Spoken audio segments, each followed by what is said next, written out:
On est le 9 dans le mois d'Iyar. C'est passé combien de temps depuis Kippour? Aujourd'hui, pile poil 7 mois. Quel rapport avec Yom Kippour aujourd'hui? La paracha qu'on va lire ce Shabbat, donc 7 mois après, c'est la paracha de Kippour.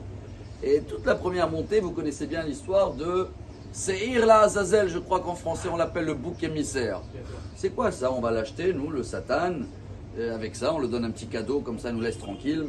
Voilà la métaphore extraordinaire. C'est pas seulement une histoire, il faut rappeler toute notre vie cet exemple qu'il amène le Me'am Loez. Le Me'am Loez, il y en a 34 livres, surtout le Tanakh, a été écrit par Rabbi Yaakov Chouli. Il y a même traduit en français. Là-bas, il amène les Midrash, les Agadot, les Alachot. Décédé 1732, il y a presque 300 ans. Des grands rabbins en Israël, Jérusalem, Tzfat, après les décédés en Turquie. Et lui raconte l'histoire avec un roi qui, dans le pays, voulait avoir un ordre et il a mis quelqu'un responsable pour contrôler tout le monde, filmer tout le monde. Et une fois par an, il doit donner devant le roi le bilan de chacun, tout ce qu'il a fait, il n'a pas fait. Comme ça, le roi, il voit quelle taxe il va devoir payer et quel budget il va avoir dans la nouvelle année.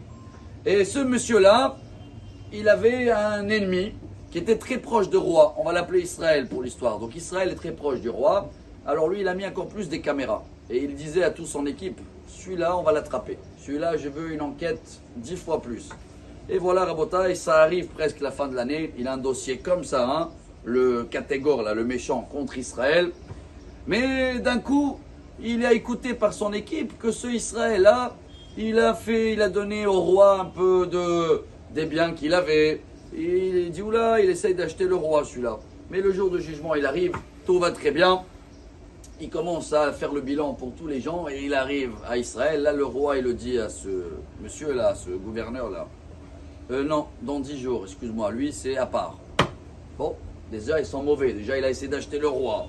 Déjà, il le dit dans 10 jours. Pendant ces 10 jours, il ne sait pas quoi faire.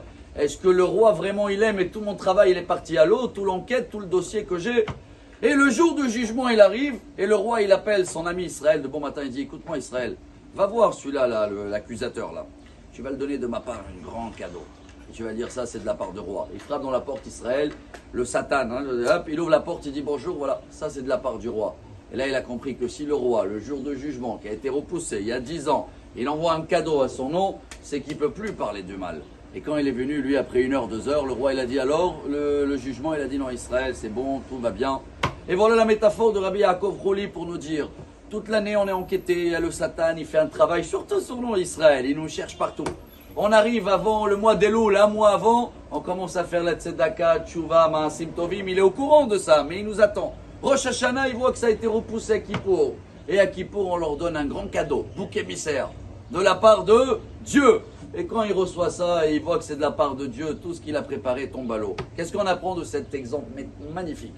Aujourd'hui, 7 mois après Kippour, chaque fois que c'est parti, une machine à laver, un problème, le pneu il est crevé, tout ça c'est quoi? C'est des boucs émissaires, c'est des cadeaux, c'est des kaparatavonot. Cadeaux pour qui? Pour le Satan, tiens, prends, laisse-les tranquilles dans la santé de la parnassa, excellente journée à tous.